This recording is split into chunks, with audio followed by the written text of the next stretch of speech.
안녕하세요. 서울대병원 강남센터 가정의과 교수 최호천입니다. 여러분은 단백질에 대해서 얼마나 아시나요? 단백질은 생물체 내에서 근육을 구성하는 물질인데 면역 기능이나 철분 공급 등을 담당하고 있고 우리에게 없어서는 안 될 필수 영양소입니다. 오늘은 이 단백질을 어떻게 섭취하면 좀 효율적인지 단백질과 관련되어 있는 허와 실, 요 진실에 대해서 저와 좀 알아보는 시간을 가져가 보도록 하겠습니다. 우리가 음식을 먹게 되면은 그 안에 있는 단백질이 이제 여러 가지 부분의 과정을 거쳐가지고 소위 이제 단백질 입자라고 하는 그 아미노산이 되어서 인체로 흡수가 되게 됩니다.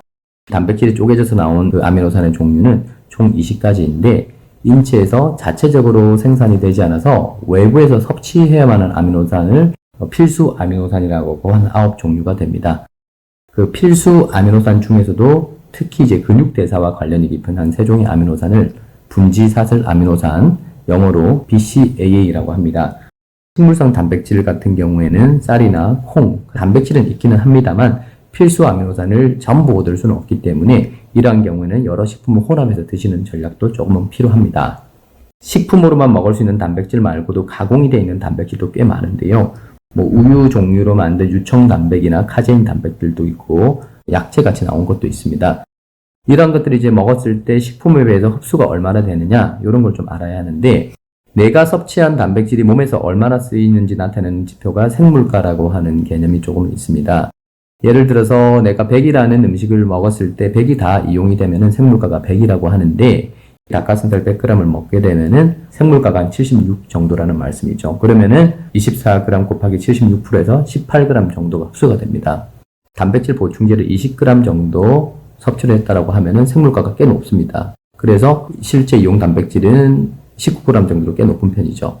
만약에 생물가가 낮은 이제 식품을 선택을 했다라고 하면 적절한 단백질을 보충하기 위해서 많은 음식을 섭취를 해야 되는데 이런 경우에는 부수적인 영양소도 많이 섭취가 돼서 원하지 않는 영양 과잉이 조금 될 수가 있습니다.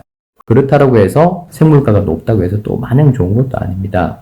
특히 이제 생물가가 이제 높은 음식 중에서도 지방 함유가 조금 많은 음식은 조심하시는 게 좋을 것 같고 생물가가 높아서 지방 함유가 적은 식물성 단백질 위주로 할 경우에는 그 필수 아미노산이 조금 부족해질 염려가 있기 때문에 여러 가지 측면을 고려를 해서 음식을 선택하는 것이 이상적이라고 할 수 있겠습니다. 그렇다고 하면 통상 식사 시에 어느 정도 먹어야 되느냐? 하루에 필요한 양으로 따지면은 자기 킬로그램당 한 0.4g 내외 정도가 필요하다고 보시면 되는데요. 우리나라 사람들은 그러면 이 단백질을 적절하게 섭취를 할 수 있을까? 그렇지 않다라는 연구가 많습니다.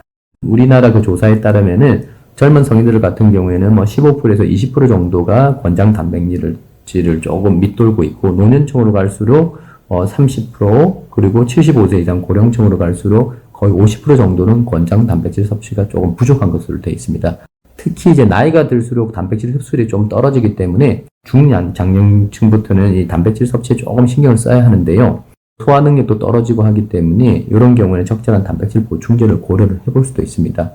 임산부 같은 경우도 마찬가지죠. 상황에 따라서 적절한 경우에 단백질 보충이 필요하다라고 보시면 좋을 것 같습니다. 요즘 그 운동에 대해서 이제 단백질 섭취에 대한 관심 인도가 많이 높아졌는데요. 사실 운동과 단백질은 밀접한 관련이 있지만 표준화되어 있어서 요 정도 요렇게 요 타이밍에 드시라라고 하는 연구는 아직도 많이 진행이 돼야 됩니다. 그럼에도 불구하고 개인차가 있긴 하지만 이러한 타이밍에 이러한 정도의 양을 드시는 것이 그나마 권장되는 연구들이 조금은 있는데요.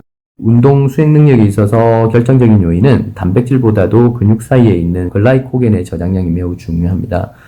따라서 운동을 하기 한 3-4시간 전에는 미리 식사를 하셔서 글라이코겐을 단백질과 같이 적절히 섭취를 해주는 게 좋습니다. 마라톤처럼 또 1시간 이상 지속되는 운동이 있다고 하면 혈당과 근육 사이의 글라이코겐 유지를 위해서 운동 중간중간에 우유나 주스에 적절한 프로테인 대체제를 좀 섞어서 휴대하면서 먹는 것이 상당히 도움이 됩니다. 운동 후에도 마찬가지입니다. 2시간이나 3시간 그 사이를 조금 넘지 않는 범위 내에서 적절하게 보충을 해주시면 도움이 꽤 많이 될 것 같습니다. 이렇듯 운동을 하는 경우에는 운동 전이나 운동 중간, 운동 이후에도 지속적인 영양소 공급이 반드시 필요합니다. 무작정 운동에만 포커스 맞추셨던 분들은 이번을 계기로 그 탄수화물 그리고 단백질 섭취 요거를 적절하게 신경을 써서 효과적인 운동 성과를 이루는 게 좀 필요하다고 봅니다. 자, 오늘은 단백질에 대해서 알아봤는데요. 단백질은 이렇게 드시라 라고 하는 정답은 없어요. 나의 라이프 스타일에 따라서 적절하게 단백질 루틴을 아마 설계하는 게 좋습니다. 저 같은 경우에는 계란과 치즈가 들어있는 샌드위치로 아침을 간단하게 하고, 점심에는 뭐 회의가 많고 하다 보니 적절한 단백질이 들어가는 샐러드로 저는 대체를 하고, 점심과 저녁 중간에 단백질 스틱이나 이런 걸 통해서 적절하게 단백질을 한 번 더 공급을 해주고 있습니다. 지금까지 단백질 어디까지 가봤냐는 주제로 말씀드렸고요. 저는 서울대학교 병원 강남센터 가정의학과 최호천 교수였습니다. 감사합니다.